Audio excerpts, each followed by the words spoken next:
মানুহে মানুহৰ বাবে যদিহে অকণো নেভাবে অকণি সহানুভূতিৰে ভাবিব কোনে নকোৱা সমনীয়া মানুহে মানুহৰ বাবে অহিংসা পৰম ধৰ্ম কথাষাৰ জাতিৰ পিতা মহাত্মা গান্ধীয়ে কৈছিল, কিন্তু মানুহে মানুহক হিংসা কৰা হয় কিয়?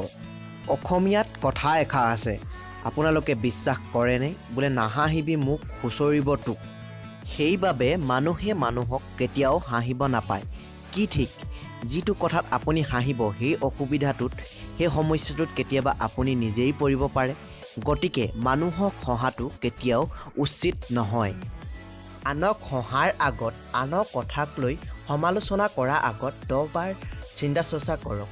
নিজেই কেনেকৈ চলিছে, নিজৰ পৰিয়ালটো কেনেকৈ চলিছে তাৰ প্ৰতিহে বেছি লক্ষ্য দিয়ক। আনে কি খাইছে, কি পিন্ধিছে, কি লৈছে তাৰ প্ৰতি বেছি গুৰুত্ব নিদিব।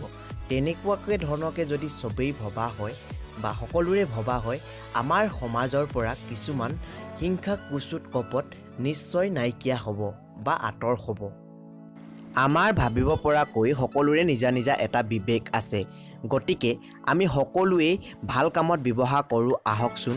আনৰ দুখবোৰ খুচৰি নাথাকি আনৰ ভুলবোৰৰ প্ৰতি বেছি লক্ষ্য নিদি নিজেই কি কৰিছোঁ, নিজৰ পৰিয়ালটোক কেনেকৈ চলাইছোঁ বা পৰিয়ালটোৰ প্ৰতি কি গুৰুত্ব আৰোপ কৰিছোঁ তাৰ প্ৰতিহে লক্ষ্য ৰাখি আমি জীৱনটো আগুৱাই যাওঁ আহকচোন।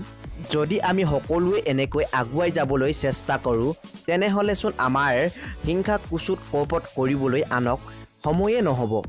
তেতিয়াহে অহিংসা পৰম ধৰ্ম কথাষাৰ ৰক্ষা কৰা হ'ব। আমি সকলোৰে ভুল কৰোঁ, কিন্তু আমি আনৰ ভুলবোৰ দেখি পাওঁ, নিজৰ ভুলবোৰ দেখি নাপাওঁ, নিজকে বহুত সৰ্বশ্ৰেষ্ঠ বুলি ভাবোঁ। তেনেকুৱা ধৰণৰ কৰি আছোঁ বাবেই আমাৰ প্ৰত্যেকৰে মাজতেই দুখ, অশান্তি, অসুবিধা, সমস্যা, হাই কাইকাই সৃষ্টি আমাৰ প্ৰত্যেকৰ মাজতেই আছে। এইবোৰ যিহেতু আমি নিজেই সৃষ্টি কৰি লোৱা, আমি নিজেই আঁতৰ কৰিব লাগিব।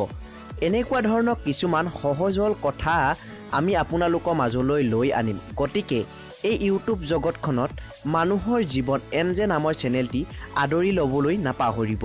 এনেকুৱা ধৰণৰ কিছুমান কথা আপোনালোকক পুনৰ লৈ অনা প্ৰতিশ্ৰুতিৰে আজিলৈ লৈছোঁ বিদায়। ধন্যবাদ। মানুহে মানুহক বেচিব খুজি, মানুহে মানুহক কিনিব খুজি, মানুহে মানুহক বেচিব খুজি, মানুহে মানুহক কিনিব খুজি, পুৰণি ইতিহাস দোহাৰিলে ভুল জানো নহ'ব কোৱা সমনীয়া মানুহে মানুহ